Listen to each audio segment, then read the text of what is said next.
लुहरी-सैंज मार्ग पर पहाड़ी से गिरे पत्थरों की चपेट में आने से एक पिकअप चालक की मौके पर ही मौत हो गई। चंडीगढ़ मनाली नेशनल हाईवे पर दवाड़ा, झलोगी और शनि मंदिर के पास भूस्खलन हुआ, जिससे कुछ समय के लिए यातायात बाधित रहा। लाहौल घाटी के किसान स्प्रिंकलर सिंचाई प्रणाली अपना रहे हैं, जिससे पानी और श्रम की बचत हो रही है। किन्नौर के सोल्डिंग रोड पर एचआरटीसी बस और ट्रक में टक्कर हो गई, जिससे दोनों वाहनों को भारी नुकसान हुआ। चंबा जिले के भरमौर के लामू स्कूल में स्टाफ की कमी के चलते विद्यार्थियों ने कक्षाओं का बहिष्कार किया। प्रदेश के एकमात्र सुपर स्पेशलिटी अस्पताल चमियाना में इंटरनेट ठप हो गया, जिससे पेमेंट काउंटर पर टेस्ट और फीस भुगतान के लिए लंबी लाइनें लग गईं। शालाघाट के पास भूस्खलन के कारण अर्की शालाघाट मार्ग कुछ समय के लिए अवरुद्ध रहा, जिससे वाहनों की लंबी कतार लग गई। बिलासपुर के बामटा में एक निजी बस की चपेट में आने से एक महिला की दर्दनाक मौत हो गई। कांगड़ा के नए एसपी अशोक रतन ने कार्यभार संभालते हुए कहा कि ड्रग्स के नेटवर्क को तोड़ना उनकी प्राथमिकता रहेगी। ऊना में हिमाचल की हॉकी टीम प्रशिक्षण प्राप्त कर रही है और चेन्नई में होने वाली राष्ट्रीय प्रतियोगिता में हिस्सा लेगी। मंडी के दवाड़ा के पास भूस्खलन से बाधित चंडीगढ़ मनाली 4 लेन को बहाल कर दिया गया है, जिससे सैकड़ों वाहन चालकों को राहत मिली है। हिमाचल प्रदेश विश्वविद्यालय के 56वें स्थापना दिवस पर मुख्यमंत्री सुखविंदर सिंह सुक्खू ने कहा कि विश्वविद्यालय ने प्रदेश और देश को कई मेधावी छात्र दिए हैं, जिन्होंने विश्व स्तर पर पहचान बनाई है।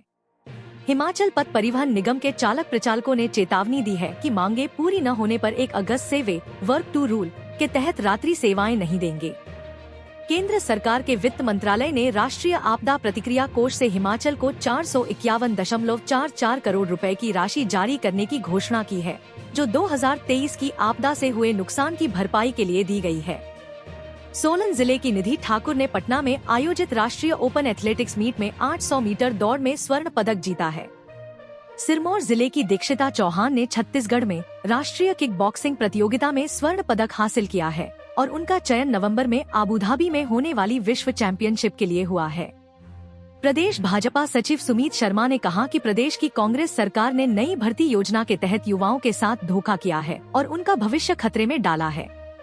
ऊना जिले के डेरा बाबा रुद्रानंद आश्रम में पीपल चूरी के पावन अवसर पर विशेष पूजा अर्चना की गई और पर्यावरण संरक्षण का संदेश दिया गया। मणिकरण घाटी की तलपीनी पंचायत के प्रधान महेंद्र पुजारी ने कुल्लू में पत्रकार वार्ता में बिजली महादेव रोपवे संघर्ष समिति पर निशाना साधते हुए कहा कि कुछ लोग महादेव के नाम पर राजनीति कर रहे हैं। कुल्लू के ग्रामीणों ने पहल करते हुए ग्लहिनी-श्लेरा संपर्क मार्ग को स्वयं बहाल कर फलों से लदे वाहनों को निकाला। कांगड़ा जिले के शाहपुर के चंबी क्षेत्र में तेज रफ्तार टिपर सड़क से नीचे गिर गया, जिससे चालक गंभीर रूप से घायल हो गया।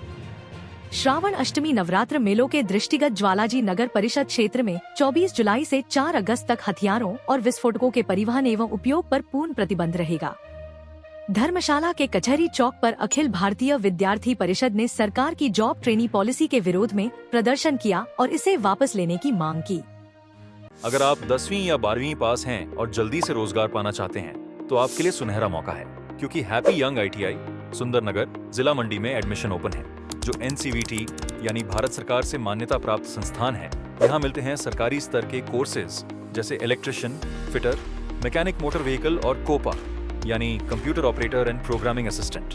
यहाँ आपको मिलती हैं सुविधाएं जैसे फुली वाईफाई कैंपस, आधुनिक मशीनें, प्रोजेक्ट निर्माण, ऑन जॉब ट्रेनिंग। ITI के बाद सीधा कंपनी प्लेसमेंट। सीटें सीमित हैं, तो आज ही स्क्रीन पर दिए गए नंबर पर संपर्क करें।